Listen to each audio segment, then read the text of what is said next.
আজকে আমার রান্নাঘর থেকে চলে এসেছে কিন্তু খুবই স্বাস্থ্যকর একটা রেসিপি, লাউ দিয়ে মাগুর মাছ। প্রথমে আমি সমস্ত উপকরণগুলোকে গুছিয়ে নিয়েছি। এবার তোমাকে আমি এক এক করে দেখাবো যে এই উপকরণগুলো গুছিয়ে নিতে আমি ঠিক কিভাবে অ্যারেঞ্জ করেছিলাম। দেখো, মাগুর মাছটাকে আমি ভালোভাবে ধুয়ে নিয়েছি কিন্তু, আর যাতে রান্নার সুবিধার জন্য সব কটা চটাফট আমি রেডি করে নিয়েছি। লাউটাকে আমি সেদ্ধ করে এভাবে জল ঝরিয়ে নিয়েছিলাম। আর অন্যদিকে মাগুর মাছটার মধ্যে প্রথমে কিছুটা লবণ দিয়ে কিন্তু হাত দিয়ে ভালোভাবে ডলে ডলে একদম কলের তলায় ভালোভাবে ধুয়ে আমি কিন্তু পরিষ্কার করে নিয়েছি।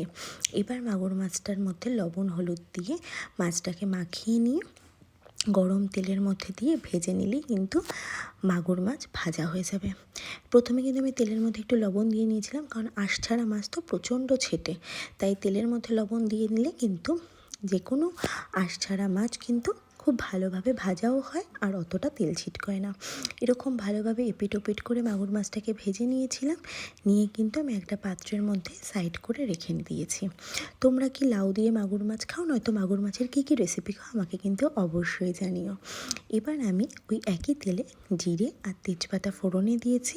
জিরে তেজপাতা ফোড়ন দিয়ে গন্ধটা ভালো বেরালে তার মধ্যে আমি দিয়ে দিয়েছি টুকরো করে কেটে রাখা আলুটা দিয়েই কিন্তু দিয়ে দিয়েছি পরিমাণ মতো লবণ, হলুদ আর কয়েকটা চেরা কাঁচা লঙ্কা।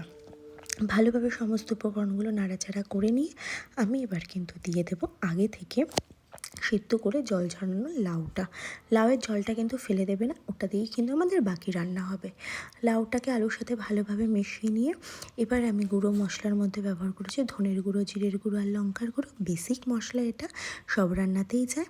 এবার খুব ভালোভাবে মশলাটাকে কষিয়ে নেব। আর ওই যে বললাম লাউয়ের জলটা কিন্তু ফেলে না দিতে, দেখো লাউয়ের জলটা দিয়েই কিন্তু আমাদের রান্নাটা হবে, কারণ লাউ সেদ্ধর যে জলটা এটা কিন্তু প্রচণ্ড গুণগত মান বজায় রাখে প্রতিটা রান্নায়। তো এবার পুরো জলটাকে দিয়ে লাউটাকে ভালোভাবে ফোটার জন্য আমি কিন্তু ঢাকা দিয়ে দিয়েছি। ঢাকা খুলে ঝোল যখন ফুটে উঠবে তখনই কিন্তু মাগুর মাছটাকে দিয়ে দিয়েছি। এই রান্নাটা খুব হালকা আর খুবই সিম্পল। যদি মানে গরমের দিনেও খাও বা এমনি সময়ও খাও, মানে শরীর কিন্তু খুব ভালো থাকবে। পরিমাণ মতন মিষ্টি আর গরম মশলার গুঁড়ো দিয়ে দিয়েছিলাম। গ্যাস বন্ধ করে কিছুটা ধনেপাতা দিয়ে নামিয়ে নিলেই কিন্তু আমাদের রেডি এই লাউ মাগুর। তোমরা অবশ্যই একবার বাড়িতে বানিয়ে দেখো। আর ভিডিওটা ভালো লাগলে আমার চ্যানেলটাকে প্লিজ সাবস্ক্রাইব করে আমার পাশে থেকো। আজ তবে আসি, এরকম আরও রান্না পেতে সাথে থেকো। টাটা।